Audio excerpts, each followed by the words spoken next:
ایک ڈپارٹمنٹ جس کا دار و مدار اردو پر ہے اور وہ جب اپنی نکالی گئی پوسٹ میں نوکریوں میں اردو کو ضروری قرار دیتا ہے تو اس وقت اس طرح کا ہیو کرائی ہو جاتا ہے کہ اردو امپوزیشن ہے بھیا.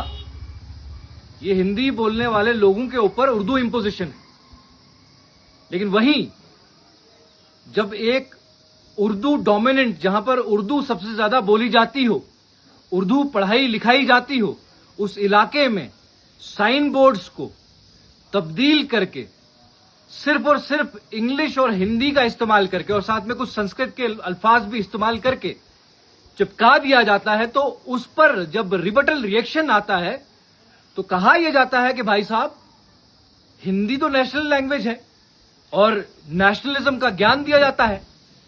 اصل میں وہ ہائپر نیشنلزم ہے جو آپ امپوز کرنا چاہتے ہیں, اور وہ ہائپر نیشنلزم جو ہے اس کے چلتے آپ اس لینگویج کو, پرٹیکولر لینگویج کو جو ہے آپ ان سائن بورڈز پہ لگانا چاہتے ہیں. یہ بات تو صاف ہے. اب اس کا ریبٹل آیا تھا, یہ آپ کو معلوم تھا کہ بھائی صاحب اس کا رسپانس آئے گا, ریئیکشن آئے گا, اور جو لگانے والے تھے ان کی منشائیں صاف تھی. انہوں نے سوسائٹی کو ڈیوائیڈ کرنا تھا. یہ چاہتے تو ہندی, اردو, انگریزی اور سنسکرت سب چیزیں وہاں پر انکلوڈ کر سکتے تھے, لیکن انہوں نے انٹینشنلی یہ چیز کی اس لیے کیونکہ ریئیکشن آئے. ریئیکشن کے بعد ہائپر نیشنلسٹ جو ہیں وہ اس پر بوکھلائیں, اور جو لوگ اردو کے ہمدرد ہیں وہ بھی ریئیکشن دیں, اور اس کے بعد ماحول جو ہے وہ تناؤ پورن ہو جائے. ہم اردو, ہندی, انگریزی ہر شبد سے, ہر لینگویج سے محبت رکھتے ہیں اور ہمیں کسی لینگویج سے آبجیکشن نہیں, لیکن یہ حرکتیں کرنے والے لوگوں کو اس ملک سے ہمدردی نہیں ہے. اور یہ لینگویج کے اوپر فساد پیدا کرنے والے لوگ کیا پی ایس اے ڈیزرو نہیں کرتے؟ کیا یہ لوگ سوسائٹی کے لیے تھریٹ نہیں ہے؟ کیا یہ لوگ سوسائٹی کو بانٹ نہیں رہے؟ ہمارے یہ سوال جب آپ تک پہنچتے ہیں تو آپ کو جو ہے تکلیف ہوتی ہوگی, لیکن یہ سچائی ہے کہ آپ اختلاف پیدا کرتے ہیں.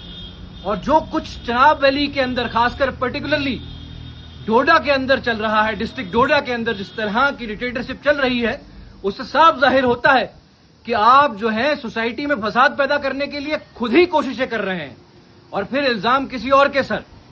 آپ ایک چنے ہوئے نمائندے پہ پی ایس اے لگاتے ہیں جو غریب پرور ہے, غریب کی بات کرتا ہے. آپ ایسے لوگوں کو جو ہے وہ آنکھ موند کر جو ہے اگنور کر لیتے ہیں جو آپ کے اندر, سوسائٹی کے اندر فساد پھیلانے کی کوشش کرتے ہیں.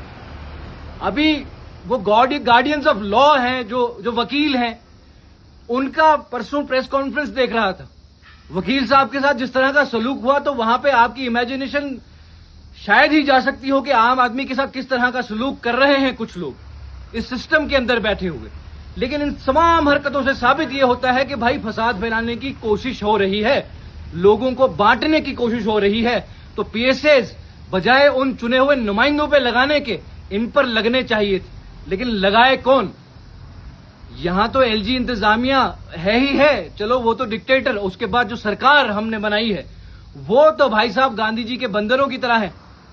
وہ کہتے ہیں نا کہ وہ گاندھی جی کے بندر تو پھر بھی اس لیے تھے کہ برا مت کہو, برا مت سنو, برا مت دیکھو, لیکن یہ اس لیے بنائے گئے ہیں کہ کچھ مت کہو, کچھ مت سنو, کچھ مت دیکھو. یہ حال جو ہے اس وقت عمر عبداللہ سرکار کے ہیں. بہرحال فساد پھیلانے والے کون ہیں اس سے ثابت ہوتا ہے جو ڈوڈا میں ہوا, جس طرح سے وہ ہائر سیکنڈری کے اوپر سائن بورڈ تھا اس کو ریپلیس کر کے ایک پرٹیکولر لینگویج کو جو ہے وہاں پر انسٹال کیا گیا, یا ایک پرٹیکولر سیٹ آف لینگویجز میں کہوں گا وہاں پہ انسٹال کیا گیا.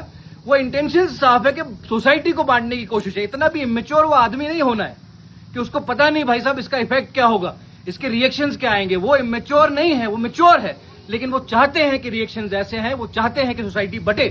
اس میں کوئی فرق نہیں تھا کہ ہندی, اردو, سنسکرت, انگریزی سب لکھ دیتے. یہاں پہ تو آپ کو معلوم ہے کتنی لینگویجز ہمارے جو ہیں آئیڈینٹیفائڈ, ریکگنائزڈ لینگویج ہے ملک کے اندر, لیکن کوششیں ان کا استعمال کر کے بھی بانٹنے کی ہو رہی ہے, جوڑنے کی نہیں ہو رہی.